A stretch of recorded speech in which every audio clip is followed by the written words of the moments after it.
प्यारे बच्चों नमस्कार। हर घर पाठशाला में आपका स्वागत है। आज हम कक्षा नवम की 12वीं जो कविता है हमारी माखन लाल चतुर्वेदी द्वारा लिखित कैदी और कोकिला, उसकी व्याख्या करने जा रहे हैं।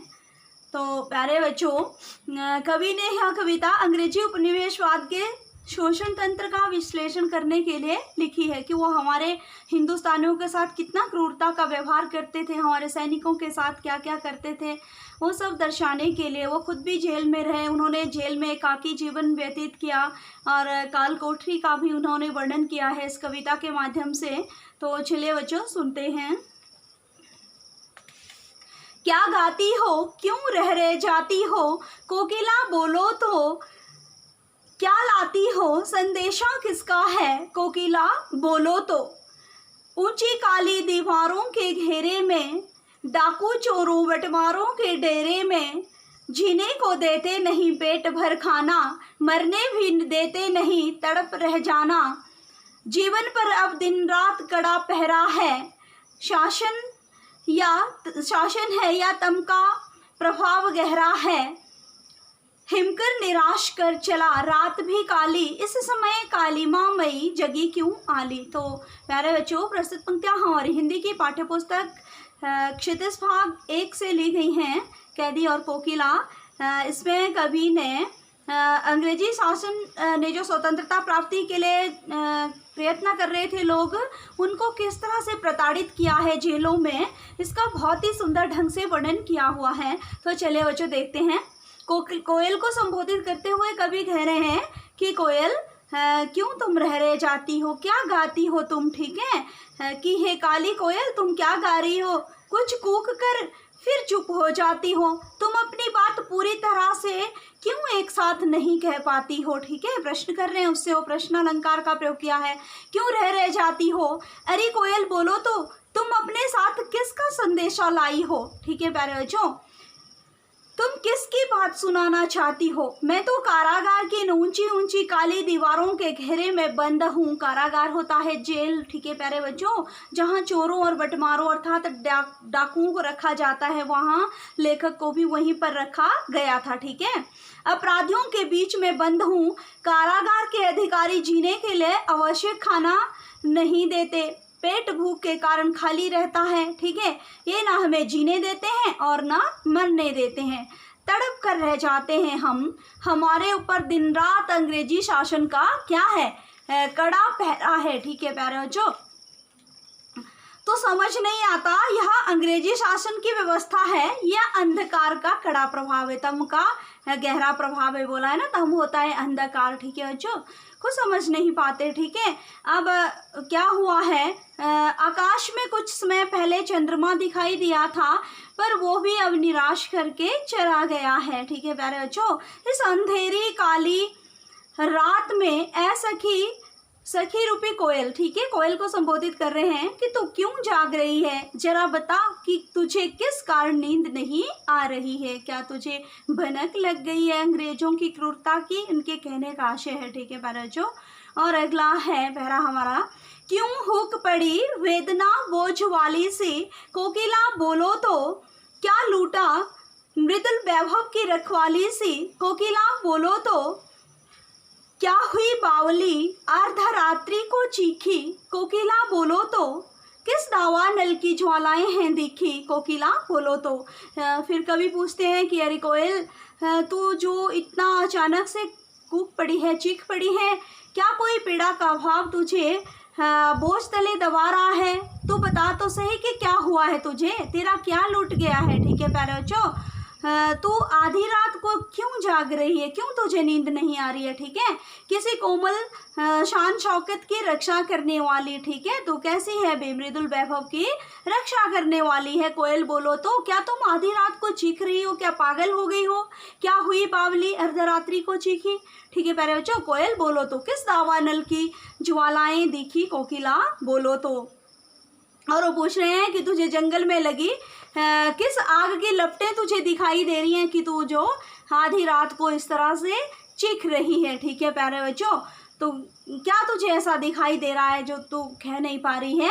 भाव यह है कि देश में अंग्रेजी शासन की गुलामी की लपटें देशवासियों को जला रही थी, ठीक है। पर वो जंगल में ऐसी कौन सी लपटें प्रकट हो गई थी जिनसे परेशान होकर कोयल आधी रात को चीख रही है? इंसान तो इंसान, लेकिन जानवर भी अंग्रेजों के राज्य में खुश नहीं थे। पशु पक्षी सब निराश थे, ठीक है प्यारे बच्चों। और अगला पैरा हम देखते हैं, इसका क्या लिखते हैं कवि माखनलाल चतुर्वेदी जी। क्या देख ना सकती जंजीरों का गहना, हथकड़ियां क्यों या ब्रिटिश राज का गहना, कोलू का चरक चूं जीवन के तान, गिट्टी पर उंगलियों ने लिखे गान, हूँ मोट खींचता लगा पेट पर जुआ, खाली करता हूँ ब्रिटिश अकड़ का कुआं, दिन में करुणा क्यों जगे रुलाने वाली, इसलिए रात में गजब ढा रही आली, इस शांत समय में अंधकार को भेद रो रही क्यों हो, कोकिला बोलो तो चुपचाप मधुर विद्रोह बीज, इस भांति बो रही क्यों हो, कोकिला बोलो तो प्यारे बच्चों, मोट खींचना होता है चेस खींचना। जेल में बैल की तरह छाती से फीता लगाकर चूना आदि पीसने का काम करवाया जाता था।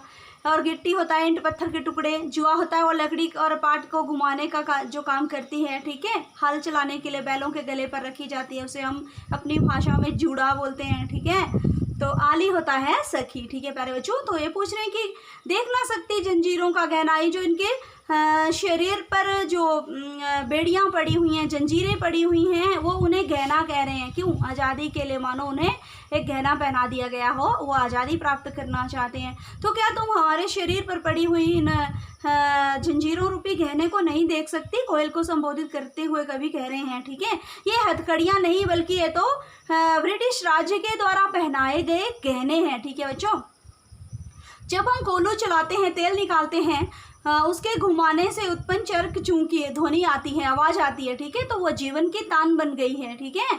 उसमें हमें जीवन जीने का उत्साह मिलता है। हम ईंट पत्थरों को हथौड़े से तोड़ते हैं, हमारी उंगलियों पर उनके द्वारा चोटों के रूप में गीत लिखे गए हैं, ठीक है प्यारे बच्चों। मैं जेल में बैलों की तरह छाती से फीता लगाकर चूना आदि पीसता हूँ, मैं इससे परेशान नहीं होता, बल्कि मुझे तो इससे संतोष होता है कि मैं ऐसा करके अंग्रेज राज की अकड़ रूपी कुआं है उसको मैं खाली कर रहा हूँ, ठीक है। तो प्यारे बच्चों, मैं नहीं चाहता कि अंग्रेज राज के पहरेदार मेरी पीड़ा को देखे, पर कोयल रूपी मेरी सखी हृदय में छिपी पीड़ा का भाव रात के अंधेरे में गजब ढा रहा है, ठीक है। मैं दुख का अधिकता से मेरे जो मन में दुख है वो दुख की अधिकता से मैं फूट रहा हूँ, ठीक है, आंसू बहा रहा हूँ। अरे कोयल, तुम बताओ कि अंधेरे को बीत कर तुम इस शांत समय में तुम क्यों रो रही हो, ठीक है। पता नहीं तुम चुपचाप इस प्रकार मधुर विद्रोह के बीज बो रही हो, मुझे ये भी समझ नहीं आता है। अरे कोयल, तुम कुछ तो बोलो, बताओ कि इतनी अंधेरी रात में तुम क्यों चीख रही हो, इस भांति बो रही हो? क्या तुम कोकिला बोलो, तुम क्या बो रही हो? विद्रोह के बीज बो रही हो? वो प्रश्न कर रहे हैं कोयल से, ठीक है। तो मेरे साथ तुम बताओ भाई, बोलो तो सही तुम। अगला चौथा प्रश्न है, पहला है बच्चों, काली तो रजनी भी काली, शासन की करनी भी काली, काली लहर कल्पना काली, मेरी काल कोठरी काली, टोपी काली कमली काली, मेरी लौ श्रृंखला काली, मेरी लौ श्रृंखला काली, लोहे की जो बेड़ियां पड़ी हुई है, ठीक है। पहरे की हुंकृति की ब्याली, तिस पर है गाली ए आली, इस काले संकट सागर पर मरने की मत माती, कोकिला बोलो तो अपने चमकीले गीतों को क्यों कर होते राती, कोकिला बोलो तो। रजनी होता है बेटा रात, श्रृंखला होता है जंजीर, हुंकृति होता है हुंकार, और ब्याली होता है सर्पिनी, ठीक है, आली होता है सखी। तो कवि कहता है कि हे कोकिला, तू काले रंग की है, सब कुछ काला काला है, ठीक है, और यह रात भी काली है, अंधेरी है। अंग्रेजी शासन के द्वारा किए जाने वाले अत्याचार पूर्ण जो कार्य हैं वो भी कैसे हैं? काले हैं, ठीक है। और मेरे मन में उत्पन्न होने वाली कल्पनाएं भी काली हैं, ठीक है, तथा सारे वातावरण में भी निराशा भरी हुई है। मैं जिस काल कोठरी में बंद हूँ वो भी कैसी है? काली है, ठीक है। मेरी टोपी काली और कंबल भी काला, जिन लोहे की जंजीरों से मैं बंधा हुआ हूँ वो भी कैसी है? काली है। मेरी लौह श्रृंखला काली, पहरे की हुंकृति ब्याली, ठीक है। तो कारागार में पहरेदार सर्पिनी जैसी हुंकारें भरता है, फुंकारता है वो सांपों के जैसा, ठीक है। तो और क्या करता है? इस पर इतने भर में उसे संतुष्टि नहीं होती तो ऊपर से वो गालियां देता है। ए आली ए सखी, ऊपर से वो गालियां देता है। ठीक है, इस काले संकट सागर में मरने की मदमाती, अरे इस काले संकट सागर में जो देश में संकट छाया हुआ है, देश को आज़ाद करने के लिए लोग मेहनत कर रहे हैं। ठीक है, आज़ाद करने की जो मस्त एक इच्छा हमारे मन में जागृत हो रही है, पैदा हो रही है ना। हे कोयल, तुम बताओ कि इस अंधेरी रात में अपने चमकीले गीतों को तुम क्यों तैरा रही हो। ठीक है, अर्थात तुम क्यों इतना चीख चीख के गा रही हो या बोल रही हो, सब दिशाओं में कूक कूक कर फैला रही हो। हरी कोयल, तुम कुछ तो बोलो। ठीक है, अपने गीतों को सारी दिशाओं में तुम फैला तो रही हो, पर क्यों कर रही हो ऐसा, कुछ तो बताओ। ठीक है प्यारे बच्चों, अगला 5वां पैरा है हमारा। तुझे मिली हरियाली डाली, मुझे नसीब कोठरी काली, तेरा नभ भर में संचार, मेरा 10 फुट का संसार, तेरे गीत कहावे बाह, रोना भी है मुझे गुनाह, देख विषमता तेरी मेरी, बजा रही तिस पर रणभेरी, इस हुंकृति पर अपनी कृति से और कहूँ क्या कर दूं। प्रश्न अलंकार है। ठीक है, कोकिला बोलो तो मोहन के व्रत पर प्राणों का आसव किसमें भर दूं। नसीब होता है भाग्य बच्चों, और नभ होता है आकाश, गुनाह होता है अपराध, विषमता होता है कठिनाई, और हुंकृति होता है हुंकार, कृति होता है रचना, मोहन होता है मोहनदास करमचंद गांधी के लिए प्रयोग किया है। ठीक है, हासव होता है रस या मदिरा के लिए प्रयोग करते हैं या नशे के लिए प्रयोग करते हैं, कोकिला कोयल। ठीक है प्यारे बच्चों, तुझे मिली हरियाली डाली, मुझे नसीब कोठरी काली, अरे तुझे तो हरी भरी पेड़ों की डाली मिली है, तू तो जंगल में विचरण करती है, और मुझे क्या है, मुझे तो काल कोठरी, मुझे तो कारागृह में एक काल कोठरी काला कमरा मिला हुआ है। ठीक है, तेरा नभ भर में संचार, तू तो पूरे आकाश भर में उड़ती है, और मेरा 10 फुट का संसार, और वो क्या करते हैं, उस 10 फुट के कमरे में रह रहे हैं प्यारे बच्चों, कभी बंद हैं। ठीक है, तेरे गीत कहाँ हुए, वह रोना भी है मुझे गुनाह, तो वो जो गाती है तो लोग वाह वाह करते हैं, लेकिन मैं जो पीड़ा के कारण कहराता हूँ, रोता हूँ, तो लोग उसको गुनाह समझते हैं। कौन लोग, जो अंग्रेजी शासन से जुड़े हुए लोग थे उस वक्त के। ठीक है प्यारे बच्चों, देख विषमता तेरी मेरी, बजा रही तिस पर रणभेरी, अब देख तुझ में और मुझ में कितनी विषमता का मतलब होता है, कठिनाई भी है, कितनी कठिनाई है या असमानता भी है ना। तुझ पर बजा रही तिस पर रणभेरी, उस पर क्या हो रहा है, रण का आह्वान हो रहा है। ठीक है, युद्ध का आह्वान हो रहा है।